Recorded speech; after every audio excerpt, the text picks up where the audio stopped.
तो student welcome to my YouTube channel Anil 108 और Facebook page Target Academy Khurja में आपका स्वागत है। हम बेटा सामान्य ज्ञान के बहुत ही अच्छे लेवल के प्रश्न करा रहे हैं और बेटा हम डेली आपको 10 प्रश्न कराएंगे और उनके महत्वपूर्ण फैक्ट भी बताएंगे। कोई दुनिया का कोई भी एग्जाम सही अगर उसमें जीके जीएस आती है तो बेटा उसके लिए बहुत हेल्पफुल होंगे। देखो,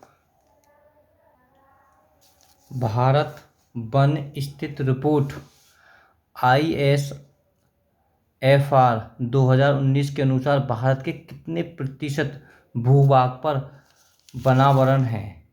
तो बेटा कितने पर हैं? तो इसका बी हो जाएगा 21.67%। इसके महत्वपूर्ण फैक्ट भी देख लेते हैं।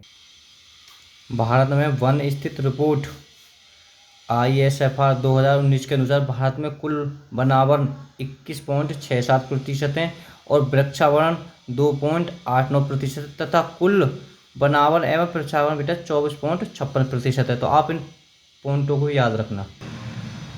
विश्व में जूट का सर्वाधिक उत्पादन किस देश में होता है?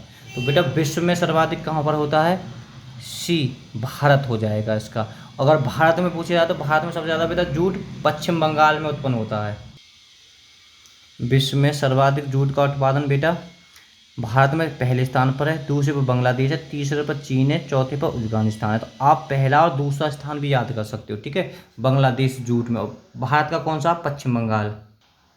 बेटा वर्तमान भारत यानी 2021 तक वर्तमान में भारत में सर्वाधिक मसाले उत्पादन करने वाला राज्य है। बेटा देखो इसमें बहुत फेरबदल हुई है। पिछली बार आंध्र प्रदेश था, ठीक है। तो आपको वैसे बच्चों को केरल रटा हुआ होता है।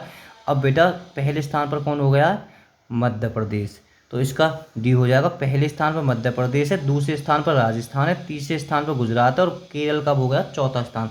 तो पहले स्थान पर याद रखना तो मध्य प्रदेश। वैसे आपने सुना होगा मसालों की रानी केरल को कहा जाता है। बेटा ये देखिए, प्रधानमंत्री नरेंद्र मोदी ने प्रधानमंत्री किसान सम्मान निधि की शुरुआत उत्तर प्रदेश के किस नगर से की है? पहले तो आप ये याद रखो, जो किसान सम्मान निधि है तो बेटा उत्तर प्रदेश शुरू है और उत्तर प्रदेश के भी कौन से नगर से शुरुआत की है? तो बेटा 4 का आपका होएगा डी, गोरखपुर। डी ठीक हो जाएगा इसका। बेटा इसके आपको सब फैक्ट याद होने चाहिए। देखो, प्रधानमंत्री ने जो किसान सम्मान निधि की जो शुरुआत है गोरखपुर से की है, ठीक है। और ये कब की? 24 फरवरी 2019 को। बिल्कुल सन आपको याद होना चाहिए। मैं एक बार फिर 24 फरवरी 2019 को। तो इस योजना में जो 6,000 रुपये आर्थिक सहायता उपलब्ध कराई जाएगी। और बेटा यह योजना 1 दिसंबर 2018 से लागू पात्र किसानों के खाते में प्रतिवर्ष 2,000 और मतलब 2,000 की 3 किस्तों में जमा करेगा, यानी प्रतिवर्ष 6,000 रुपये मिलेंगे। तो आप ये जो ही शुरुआत कब से करिएगा कि 24 फरवरी 2019 से, ठीक है। देखो बेटा, निम्नलिखित सार्क देशों में से किसमें सर्वाधिक नगरीकरण है? तो निम्नलिखित की बात करो तो बेटा किस में है? तो इसका हो जाएगा बी, भूटान में। देखो हम थोड़े इसके फैक्ट जान लेते हैं। बेटा सार्क देश कौन कौन से, यहाँ से प्रश्न जरूर बनेगा आपका। देखो बेटा सार्क देश, आपको पहले के 8 देश कुछ से याद ना हो, ये मेरा प्रश्न कराने का मकसद इन्हें 8 देश: भूटान, मालदीव, पाकिस्तान, बांग्लादेश, भारत, अफगानिस्तान, नेपाल, श्रीलंका। आपको ये 8 देश बिल्कुल रट्टा मार याद हो। सार्क देश। न्यूक्लियर रिएक्टर टाइम बम नामक पुस्तक की रचना किसने की? तो बेटा इस पुस्तक की रचना किसने करी? Takeshi heroes. तो बेटा 6 का आपका बी हो जाएगा। देखो बेटा, जो न्यूक्लियर रिएक्टर टाइम बम ये जो है कि जापानी परमाणु ऊर्जा विरोधी आंदोलन के कार्यकर्ता तकाशी हिरोज द्वारा वर्ष 2010 में लिखी गई थी। तो बेटा आप याद कर लें किसने लिखी? Takeshi heroes. Takeshi heroes, nuclear reactor time bomb पुस्तक। बेटा देखो, ये हमें सूचिक इससे आविष्कार है, ये आविष्कार है, हमें इसमें सम्मिलित करना है यानी मिलाप करना है। बेटा देखो, गुटनबर्ग हर बच्चे को याद होना चाहिए गुटनबर्ग ने किसका आविष्कार किया था। तो बेटा इन्होंने किया था प्रिंटिंग प्रेस, ठीक है, इसे हम छापा खाना भी कह सकते हैं। आप है हर बच्चे को याद होना चाहिए, बहुत एग्जाम में रिपीट हुआ है। देखो यहाँ से वनडे एग्जाम में बहुत बनता है कि प्रिंट प्रेस का आविष्कार किसने किया था, गुटनबर्ग। देखो बेटा मेमन ने भी किसका आविष्कार, खाली ये सारा ये आया ना, खाली मेमन आप याद करो। मेमन ने किसका किया था, लेजर का, ठीक है। बेटा सॉल्स याकी ने भी बहुत जबरदस्त करी, सॉल्स ने कहा करा था टाइप राइटर, तो आप इन्हें नोट कर सकते हैं। जेम्स मकाल, तो बेटा इसने खाली जेम्स पकल ने कहते मशीन गन का आविष्कार किया था। तो बेटा आप इसे कैसे सम्मिलित करोगे, तो जैसे गुटनबर्ग है यानी ए क्या कहता है बी, यानी ए के नीचे दो आना चाहिए, तो दो तो इन तीनों में आ रहा है। अब बी के नीचे क्या आनी चाहिए, एक आनी चाहिए, बी के नीचे एक, अब इन दोनों में आ रहा है, ठीक है। और सी पे कहाँ आना चाहिए, चार आना चाहिए, तो सी चार पे आ रहा है। और बेटा पकाल ने कहा करी थी गन करी, तो बेटा एक, तो इसका इस तरह से आंसर आपका डी सही हो जाएगा। बात समझ में आ गई होगी आपकी, ठीक है। तो बेटा जेम्स पकाल ने डी के नीचे तीन आनी चाहिए, तो बेटा ये हमारा सी हो जाएगा इसका सही, ठीक है। थोड़ा सा गलत होगा तो सी, आप समझ गए होगे क्वेश्चन, आपने गलती तो पकड़ ली होगी, ठीक है। सी तो सब याद कर लें, पकाल ने टाइपराइटर की खोज करी, सॉल्स ने मशीन गन की, मेमन ने प्रिंटिंग की। चलो प्रश्न नंबर 8 की ओर चलते हैं बेटा। निम्नलिखित में से कौन सा कथन असत्य है, देखो असत्य, यहाँ से कम बेटा 3 क्वेश्चन की आपकी और तैयारी होगी। देखो भारत की पहली सशस्त्र परमाणु पनडुब्बी INS अरिहंत है। बेटा आपको ये प्रश्न तो एक ओल्ड क्वेश्चन मिल गया, तो हाँ जी ठीक है, भारत की पहली सशस्त्र परमाणु पनडुब्बी कहाँ है, INS अरिहंत है, ठीक है। भारत में फलकन रडार सिस्टम इजराइल देश से प्राप्त किया, देखो इसे याद कर लो, ये बहुत ज़बरदस्त है। फलक रडार सिस्टम किस देश से प्राप्त कराओ, इजराइल से कराओ जी, ठीक है। अस्त्र सतह से सतह पर मार करने वाली मिसाइलें बेटा गलत है ये, ठीक है। डी है, अभी हम इसके बारे में फैक्ट देख लेंगे, अभी डी देखते हैं। तो supersonic cruise missile BrahMos Bharat एवं रूस का एक संयुक्त उपक्रम है, बेटा ये भी सही है, यानी सुपरसोनिक क्रूज जो मिसाइल है जिसका नाम ब्रह्मोस है, तो बेटा ये हम ब्रह्मास्त्र भी कह सकते हैं बेटा, कि भारत और रूस के थ्रू संयुक्त उपक्रम है।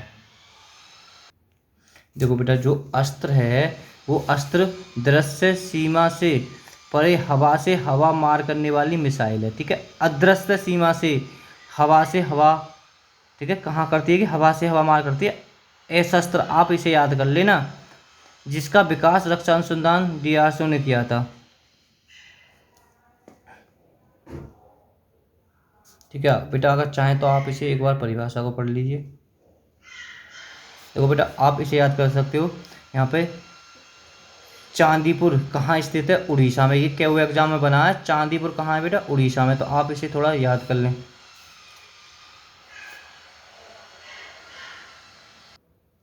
निम्नलिखित कथनों पर विचार करें। भारत ने मई 1974 में पहला परमाणु परीक्षण किया था, बेटा बिल्कुल याद, सही बात है, ये ठीक है। नाविक आपूर्ति समूह NCG की स्थापना 1984 में हुई, तो बेटा ये कथन नहीं है, तो हमारा इसका क्या सही हो जाएगा, केवल एक। थोड़ा सा बेटा इसके बारे में थोड़ा जान लेते हैं। अगर आप कंपटीशन की तैयारी कर रहे हैं तो आपको ये पता होना चाहिए भारतीय अंतरिक्ष कार्यक्रम का जनक कौन है, विक्रम साराभाई। आपको एक पॉइंट की याद होगा, बिल्कुल हर बच्चे को याद आना चाहिए, ठीक है। भारतीय अंतरिक्ष के जनक कौन है, विक्रम साराभाई। देखो बेटा यहाँ है, थोड़ा पढ़ लेते हैं। रॉकेट को ऊपर जाने का सिद्धांत संवेग संरक्षण पर आधारित, देखो ये क्वेश्चन भी बन जाएगा, रॉकेट का ऊपर जाना क्या है, संवेग संरक्षण सिद्धांत, बहुत एग्जाम में रिपीट हुआ है। संवेग का जो संवेग संरक्षण का सिद्धांत कौन सा है, कि रॉकेट इसका ऊपर जाना उदाहरण है इसका। रॉकेट से अत्यधिक गैस पीछे क्यों निकलती है, जो रॉकेट को ऊपर जाने के लिए आवश्यक संवेग प्रदान करती है। बेटा हम प्रश्न को थोड़ा उल्टा पड़ गए इसे, आपने तो गलती शायद पकड़ ली होगी। देखो बेटा चलो कोई बात नहीं है।